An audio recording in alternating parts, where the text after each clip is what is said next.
আমি একসময় মুর্শিদাবাদ জেলার গ্রামে পায়ে হেঁটে করেছি। চিরপোতা গ্রামের মধ্যে ঘুরতে ঘুরতে হঠাৎ খুব বৃষ্টি আসায় আমি দৌড়তে দৌড়তে গিয়ে একটা পাকা বাড়িতে আশ্রয় নিয়েছিলাম। সেই বাড়ির মালিক আব্দুল রব আমাকে খুবই খাতির যত্ন করেছিলেন, চমৎকার চমৎকার খাবার খাইয়েছিলেন। সে রাত্রিরে আমাকে আর আসতে দেননি, তার বদলে অনেক গল্প শুনিয়েছিলেন। সেইখানে আমি বেনি মাধব লস্করের গল্প শুনি। সে অনেক দিন আগের কথা, তখন আমরা জন্মাইনি, আমাদের বাবারাও জন্মাননি। আমাদের ঠাকুরদারা দাদুরা তখন খুব ছেলে মানুষ। সে সময় আমাদের দেশে পুরোপুরি ইংরেজ রাজত্ব। আমরা তখন পরাধীন জাতি। রাস্তায় মাঠে সাহেবদের দেখলে এদেশের মানুষ ভয়ে দূরে সরে যায়। আদালত বিচারালয় বেশিরভাগ হাকিম আর বিচারকও ছিলেন সাহেব। মুর্শিদাবাদের একটি মহকুমা শহরের আদালতে একজন সামান্য মোক্তার ছিলেন এই বেনি মাধব লস্কর। তখনকার দিনে ছোট উকিলকে বলা হতো মোক্তার। লোকে বলতো বাংলা জানা উকিল, কেননা আদালতে উকিল ম্যাজিস্ট্রেট সবাইকেই তো তখন ইংরেজিতে কথা বলতে হতো। মোক্তাররা বাংলা ইংরেজি মিলিয়ে কোন রকমে কাজ চালিয়ে নিত। মোক্তার কথাটা আরবি শব্দ, ইংরেজিতে বলা হতো মুখতিয়া। যাই হোক, সেই আদালতে 2-3 জন উকিল মোক্তার ছিল।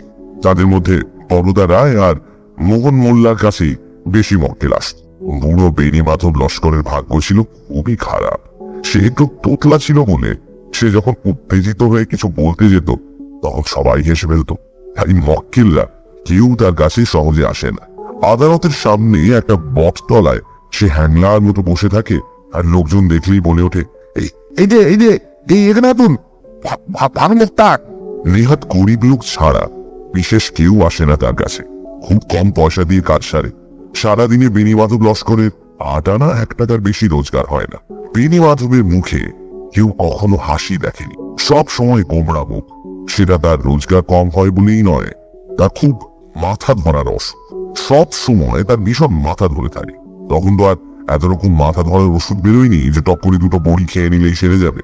নানা রকম কবিরাজি হাকিমি ওষুধ খেয়েও তার কিছুই হয়নি। মাঝে মাঝে তার যন্ত্রণা এত বাড়ে যে সে 2 হাত দিয়ে মাথাটা চেপে ধরে ছটফট করে। কিন্তু এই বেনি মাধব লস্করই একদিন সবার কাছে দারুণ কৌতূহলের বিষয় হয়ে দাঁড়ালো। ব্যাপারটা শুরু হলো এইভাবে। একদিন আদালতের টিফিনের সময় বেনি মাধব লস্কর বাইরের সেই বটতলায় বসে আছে মক্কেলের আশায়। মাথার ব্যথাটা খুব বেড়েছে, 2 হাত দিয়ে চেপে ধরে আছে মাথা। এই সময় একজন জোয়ান চেহারার মুসলমান তার সামনে এসে দাঁড়ালো। বলল, কর্তা, আমার একটা গরু চুরির মামলা আছে। বেনি মাধব উৎসাহিত হয়ে উঠে বলল, কি মামলা? বলো এখানে, ভালো করে বলো। লোকটি বলল, আমার দুধেলা গাই মুঙ্গলিকে পাচ্ছি না 2 দিন ধরে। এই তাহের আলী সেটাকে চুরি করেছে, নিজের গোয়ালে ঢুকিয়ে রেখেছে। গ্রামের 8-5 জন দেখেওছে।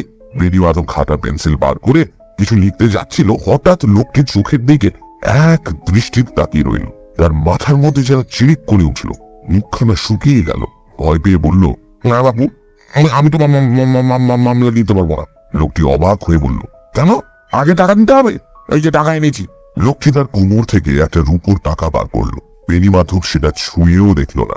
জিজ্ঞেস করলো, তোমার নাম কি? রজ্জব আলী? হ্যাঁ। তোমার গায়ের নাম কি পলাশ টুপি? আগে হ্যাঁ। আমি বাবু তোমার মামলা নিতে পারবো না, তুমি বাড়ি যাও। লোকটি রেগে উঠে বলল, কেন বাড়ি যাবো কেন? অন্য উকিল ওক্তার নেই? ভিমরতি ধরেছে পুরো। আমার গরু চুরি গেছে, আমি তার জন্য মামলা করতে পারবো না। বেনি মাধব বলল, ভালো চাও তো বাড়ি যাও। লোকটি কি বুঝলো কে জানে, আর কথা বাড়ালো না। পেছন ফিরে হনহন করে হাঁটতে হাঁটতে রাস্তা দিয়ে চলে গেল।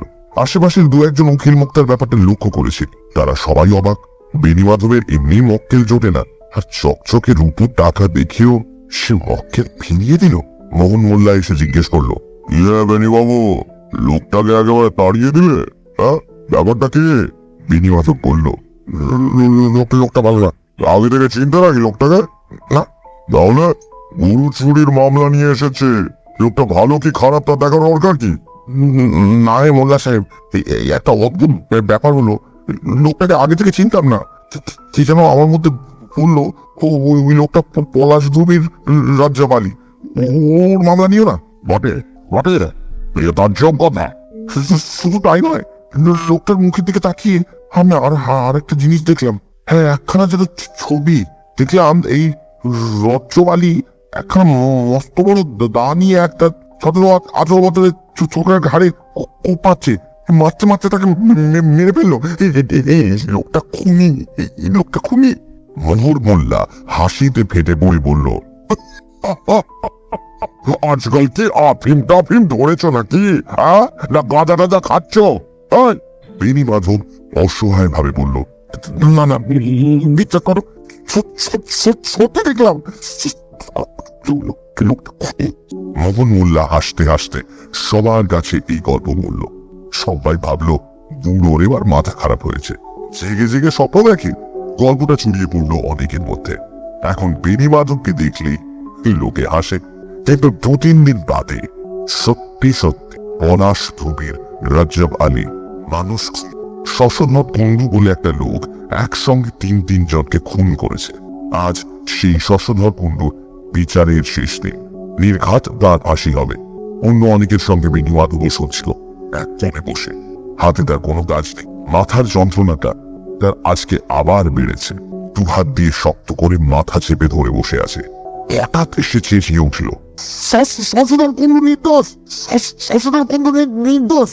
সবাই চমকে উঠল। আদালত চলার সময় এইরকম ভাবে চেঁচিয়ে ওঠা খুবই বেআইনি। হাকিম হচ্ছেন চার্লস উইলবারফোর্স, ছোকরা বয়স, ভীষণ রাগী। বললেন, সায়েন্স।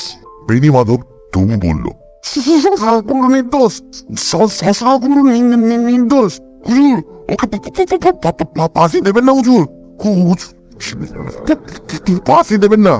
হাকিম বললেন, সায়েন্স, এই মুখ চেয়ারকে নিকাল দাও, নিকালে খাও। বেনি মাধব উঠে দাঁড়িয়ে বলল, আমাকে একটা দিন টাইম দিন, আমি জানি খুন করেনি। সচেতন Kundu not guilty your honour, খুন করেনি।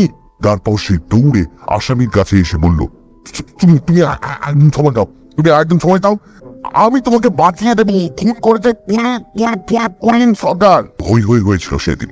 বেনি মাধব বলেছিল শশধর কুণ্ডুর কুলীন সরকারি খুনগুলো করে বন্ধুর ঘাড়ে দোষ চাপিয়েছে। কুলীন সরকারের বাড়ির উঠোনে গাঁদা ফুল গাছতলায় মাটি খুঁড়লে রক্ত মাখা ছুরি আর গয়নাপত্র পাওয়া যাবে। সব ঠিকঠাক মিলে গেল।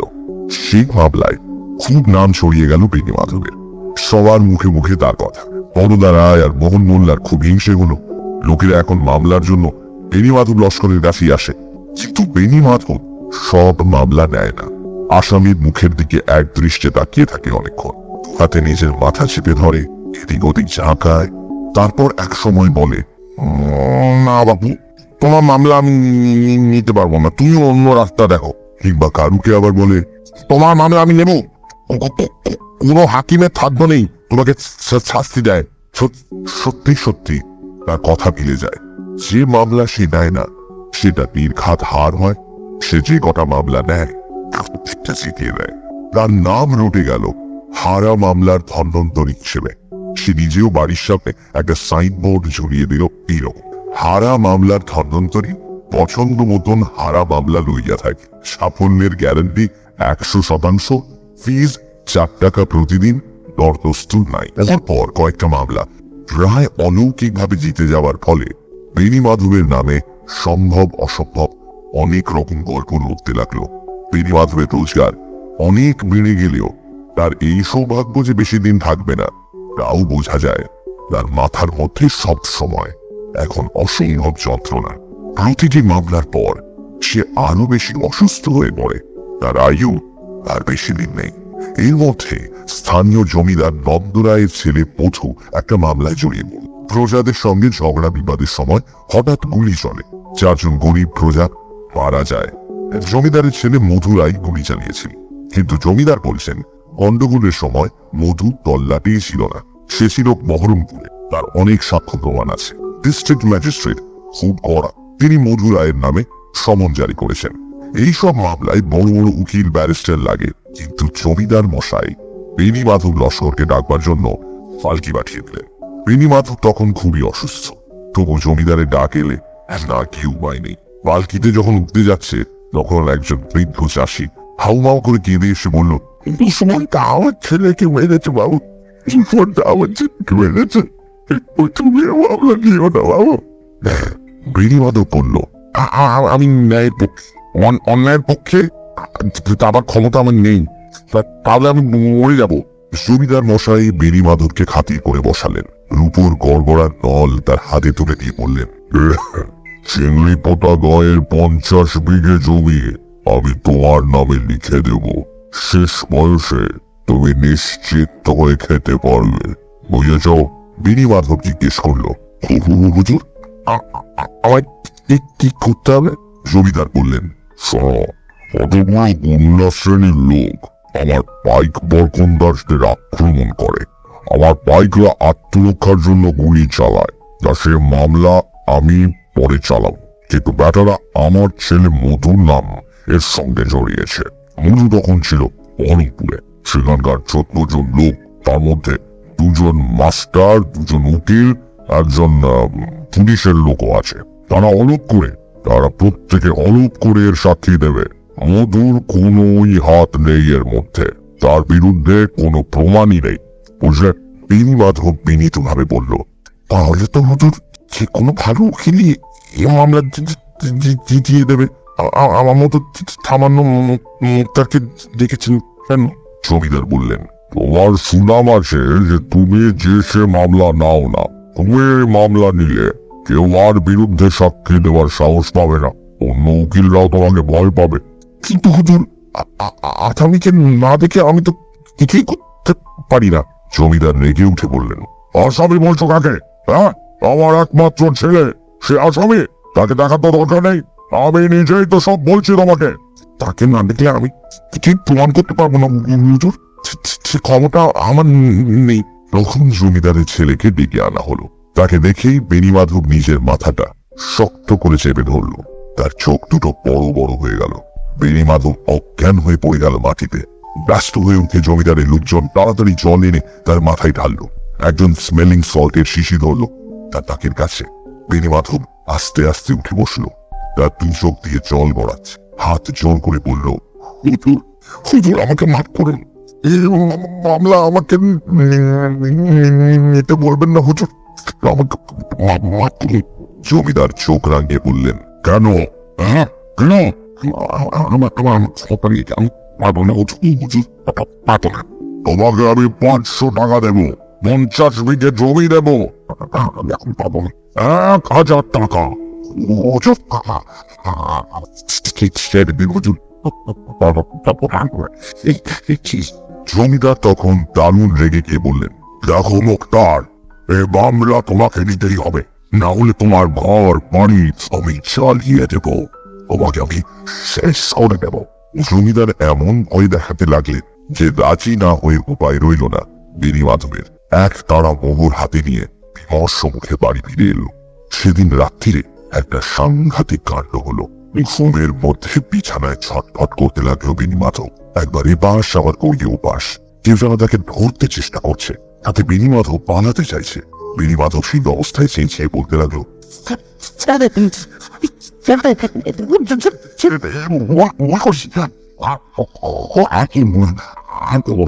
ছেলে মেয়ে বউ বেনি মাধবের বিছানা ঘিরে দাঁড়িয়েছে। বেনি মাধব কোন রকমে উঠে মুসে ছেলেকে বলল, তাড়াতাড়ি। ছেলে কাগজ আর খাগের কলম। বেনি মাধব তৎক্ষণাৎ জমিদারকে চিঠি লিখল যে সে তার ছেলের মামলা নিতে পারবে না, তার শরীর ভীষণ অসুস্থ, সে আর কোনোদিনই আদালতে যাবে না। চিঠি লিখে বেনি মাধব ছেলেকে বলল, ভোর হতে না হতেই এই চিঠি আর মোহরের থলি নিয়ে জমিদারকে দিয়ে আস, নইলে আমি আর প্রাণে বাঁচবো না। সকালবেলা এক ছেলে চলে গেল জমিদার বাড়িতে। আরেক ছেলে আদালতে গিয়ে খবর দিল বেনি মাধব মুক্তারি পেশা ছেড়ে দিচ্ছে, আজ থেকে সে গ্রামের বাড়িতে গিয়ে থাকবে, ধর্মকর্ম করবে। এরপর আবার অন্যরকম একটা ঘটনা শুরু। সেদিন সন্ধেবেলা চার্লস উইলবারফোর্সের পেয়াদা এসে খবর দিল যে হাকিম সাহেব বেনি মাধবকে ডেকে পাঠিয়েছেন। হাকিমের ডাক জমিদারের ডাকের চেয়েও বড়। বেনি মাধবের তখন জ্বরে গা পুড়ে যাচ্ছে। সেই অবস্থাতেই পালকি ভাড়া করে যেতে হলো। হাকিম সাহেবের বাংলোটি সুন্দরভাবে সাজানো গোছানো। সবাই জানে তিনি খুব কড়া মেজাজের মানুষ, কিন্তু বেনি মাধবের সঙ্গে সহজভাবেই কথা বলতে লাগলেন। হাকিম বেশ বাংলা শিখেছেন। তিনি বললেন, বখতিয়ার, তুমি কাজ ছেড়ে দিচ্ছ কেন? বেনি মাধব বললেন, হুজুর, আমি আপনার বেশি দিন বাঁচবো না হুজুর, তাই গ্রামের বাড়িতে গিয়ে শেষ জীবনটা কাটাতে চাই। কি করে বুঝলে যে তুমি বাঁচবে না? আমি বুঝে গেছি, আমি জ্বরে ভুগছি হুজুর। হাকিম সাহেব নিজে উঠে এসে বেণীমাধবের কপালে হাত দিয়ে জ্বর দেখলেন। তারপর দেরাজ থেকে কয়েকটা ওষুধ বার করে বললেন, এগুলো 3 ঘন্টা পর পর খেয়ে নিও, তোমার জ্বর সেরে যাবে। বেণীমাধব বললেন, জ্বর সেরে গেল, আমি আর বাঁচবো না হুজুর। সাহেব এবার একটু হাসলেন, তারপর বললেন, বখতিয়ার, এই কথা কি সত্যি যে তুমি মানুষের মুখ দেখলেই বুঝতে পারো সেই দোষেই না নির্দোষ? বেণীমাধব চুপ করে রইল। সাহেব আবার বললেন, আমার পেশকার আমাকে এই কথা বলেছে, আরো অনেকেই এই কথা বলেছে। সমস্ত জেলার লোক এই কথা বিশ্বাস করে। ডিস্ট্রিক্ট ম্যাজিস্ট্রেট পর্যন্ত চিঠি লিখে আমার কাছে এই কথা জানতে চেয়েছে। বেণীমাধব এসেছে। হুজুর, আমি সামান্য লোক হুজুর। আমি লক্ষ্য করছি যে কথা মামলা তুমি নাও ঠিক জিতে যাও। এর রহস্য কি? সব খুলে বলো, তোমার কোনো ভয় নাই। Come on, tell me. হুজুর, সব বিশ্বাস করবেন কিনা জানি না, অনেকদিন ধরেই আমার মাথার মধ্যে যন্ত্রণা হয় হুজুর। ইদানিং কোন মক্কেলের দিকে তাকালে যন্ত্রণাটা বেড়ে যায়। এক সময় মাথার মধ্যে চিক করে ওঠে, আর কে যেন ফিস ফিস করে বলে দেয়, সেই লোকটি দোষী না নির্দোষ। How is this say? But how do you explain this? আমি জানি না, তবে আমার মনে হয় মৃত মানুষেরা আমার সঙ্গে কথা বলে। মানুষ যখন কাউকে খুন করে তখন সেই মৃত লোকটির আত্মার একটি অংশ ওই হত্যাকারীর মধ্যে ঢুকে যায়। আত্মার অংশটুকুই হত্যাকারীকে আজীবন শাস্তি দেয়। তার চোখের মধ্যে ওই আত্মাটি আমাকে বলে দেয়, এই আসান। আর যখন কোনো নির্দোষ লোককে দেখি তখনও নিহত ব্যক্তিটি আমার চোখের সামনে এসে বলে দেয়, এ নয়, এই নয় রে বাবা, এই নয়, আসল লোককে দেখিয়ে দিচ্ছি। আপনার সেই শশধর কুণ্ডুর কেসটা মনে আছে? আপনি একটা ফাঁসি দিতে যাচ্ছিলেন, যে 3 জন খুন হয়েছিল, তার মধ্যে একটা বাচ্চা মেয়েও ছিল। আমি হঠাৎ দেখলাম সেই বাচ্চা মেয়েটি আমার চোখের সামনে এসে বলছে, এই নয়, তুমি বলে দাও না, আমি আসল লোককে দেখিয়ে দিচ্ছি। তখনই আমি সব দেখতে পেলাম। তখন চেঁচিয়ে না উঠে আমার উপায় ছিল না। আগে বললেন, এও কখন হতে পারে? বেণীমাধব বলল, বিশ্বাস করা না করা আপনার ইচ্ছে, কিন্তু আমার এরকম হয়। আচ্ছা মুখতিয়ার, একটা কথা বলো তো, তুমি যখন অপরাধীকে এই কথাটা বুঝতে পারো, তাহলে তো তুমি ইচ্ছে করলে সেই অপরাধীকেও বাঁচিয়ে দিতে পারো। তুমি যখন তার বিরুদ্ধে প্রমাণ সবই জানো, তাহলে সেগুলো সরিয়ে দিলেই তো আর কেউ তাকে ধরতে পারবে না। মাথার উপর ভগবান আছেন, তিনি একমাত্র জানেন। আমি জেনে শুনে কোনোদিন অন্যায় পক্ষ নিয়ে নি হুজুর।